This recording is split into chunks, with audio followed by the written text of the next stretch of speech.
Good morning. आज हम राजस्थान का नया टॉपिक लेकर आपके सामने उपस्थित हुए हैं। फिजियोग्राफी ऑफ राजस्थान या राजस्थान की भू आकृति। इसमें भू आकृतिक प्रदेश जो राजस्थान के भौतिक प्रदेशों में जो विभक्त किया जाता है उसके बारे में भी हम अध्ययन करेंगे।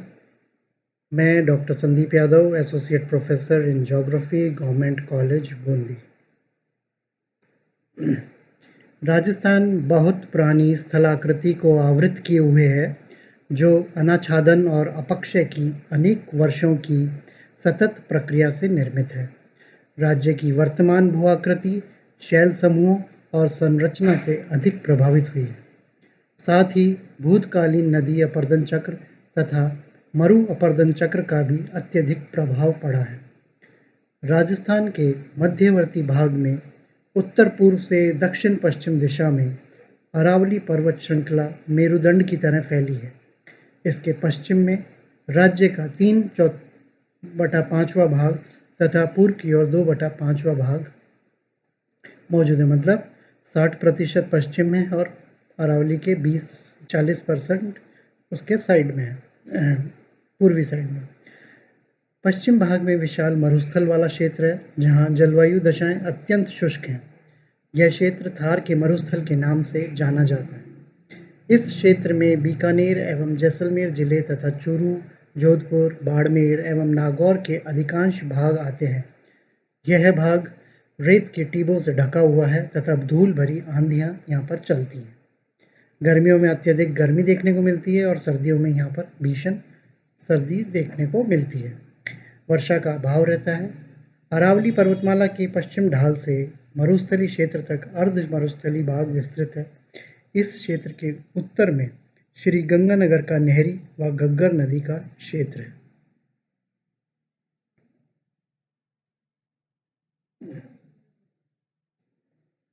राज्य के मध्य में अरावली पर्वत श्रृंखला पर्वतीय एवं पहाड़ी क्षेत्रों से युक्त है।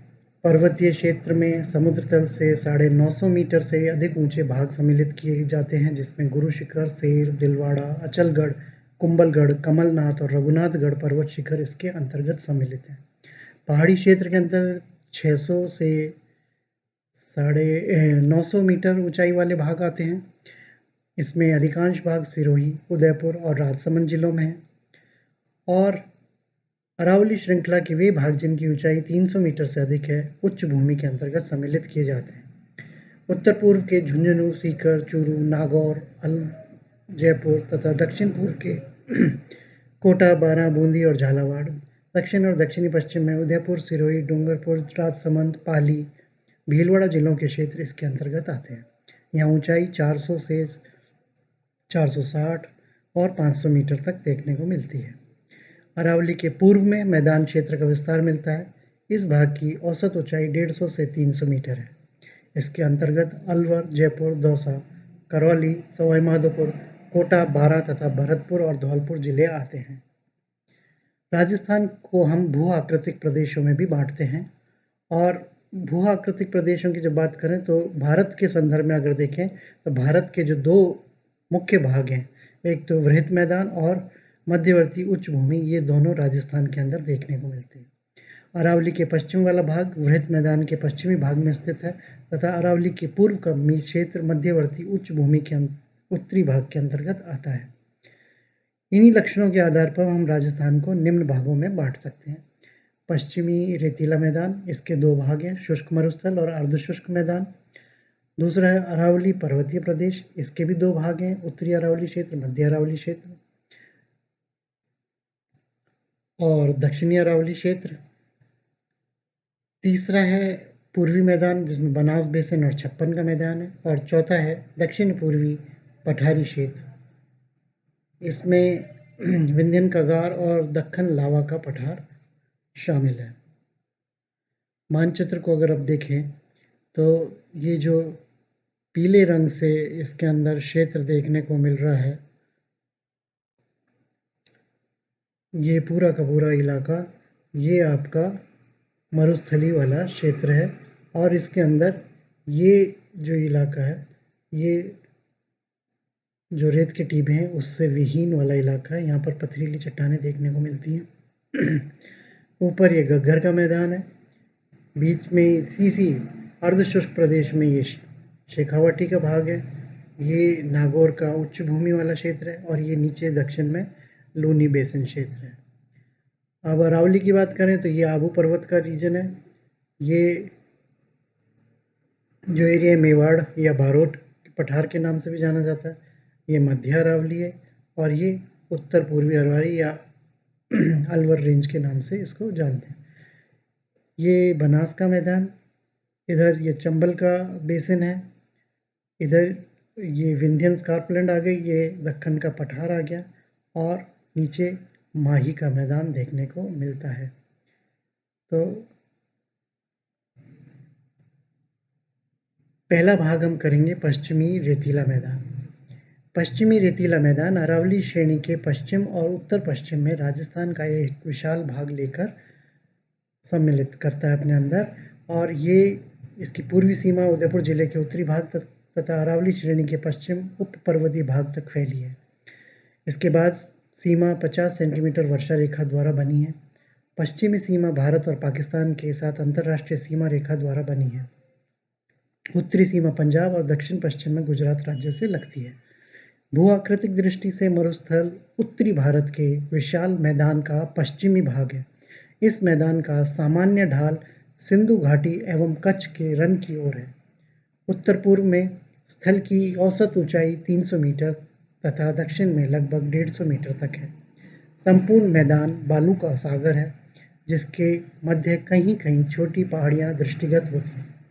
जैसलमेर, बाड़मेर, बीकानेर में स्तूप मुक्त चट्टानी स्वरूप प्रकट हुआ है।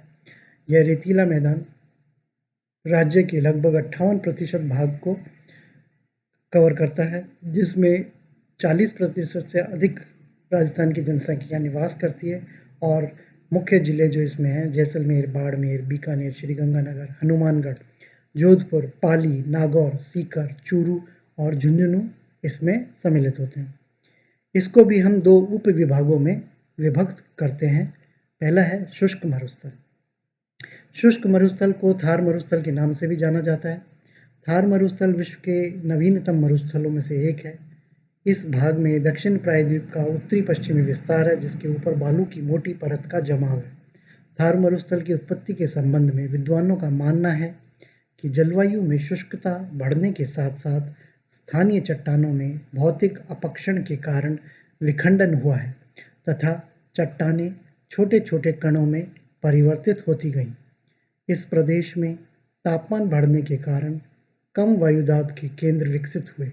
परिणाम स्वरूप दक्षिण पश्चिम से चलने वाली तीव्र हवाओं के साथ सिंधु बेसिन तथा कच्छ के रन से बड़ी मात्रा में रेत आकर पश्चिमी भागों में जमा हो गई।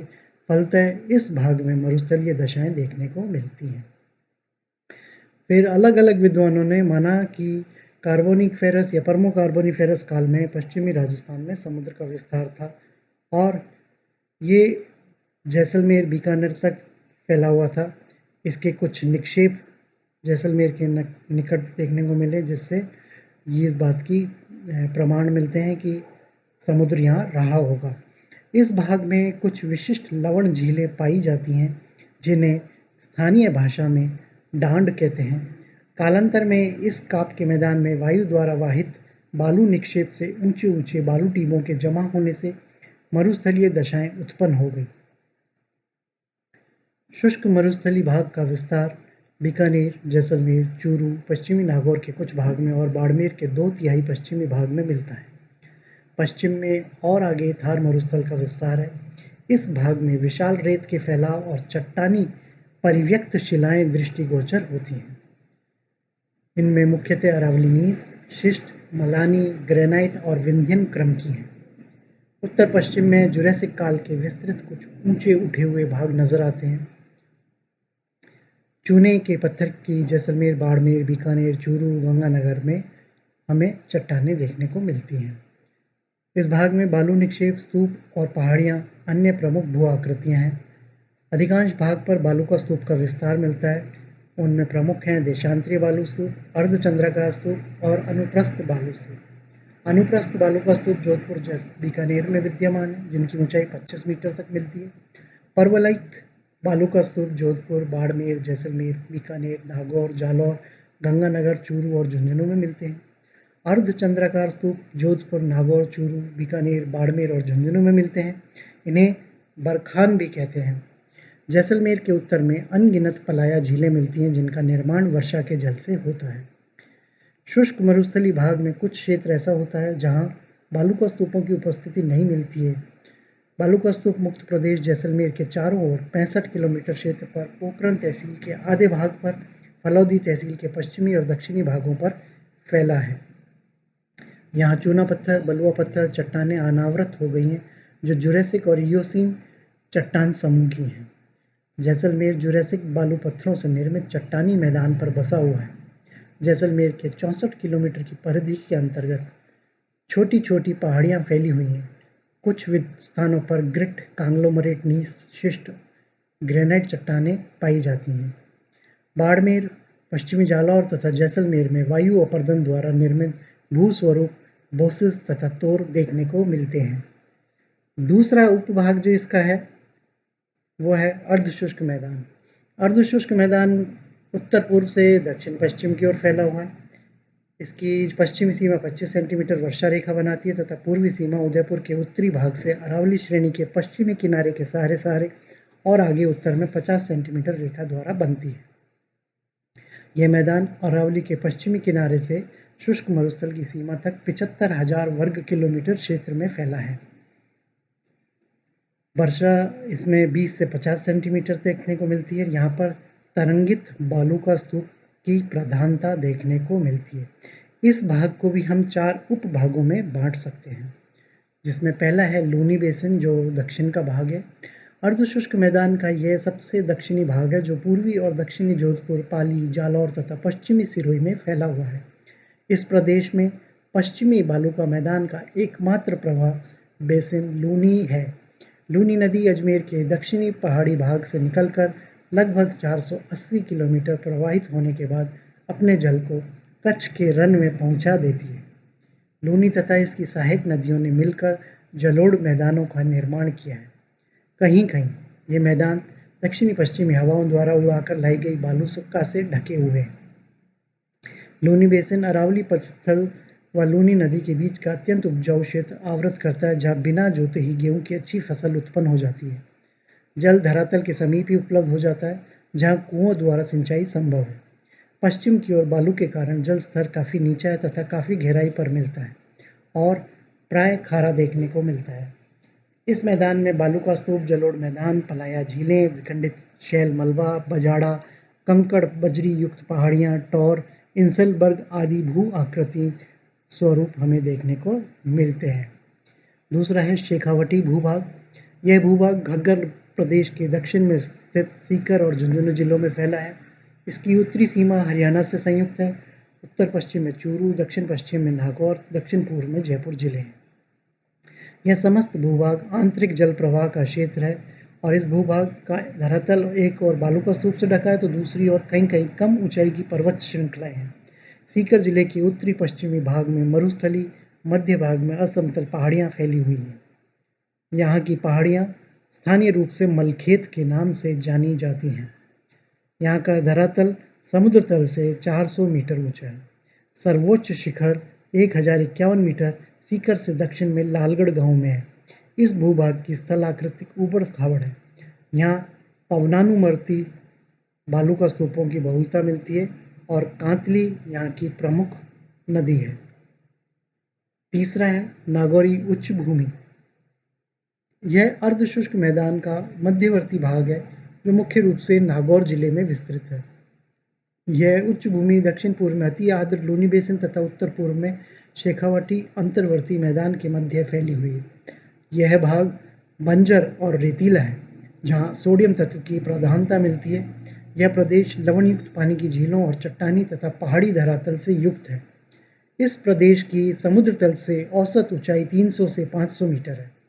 बालू पहाड़ियाँ और अनेक निम्न गर्त इस प्रदेश की विशिष्ट भूदृश्य हैं। यहाँ औसत वर्षा 25 से 50 सेंटीमीटर तक होती है।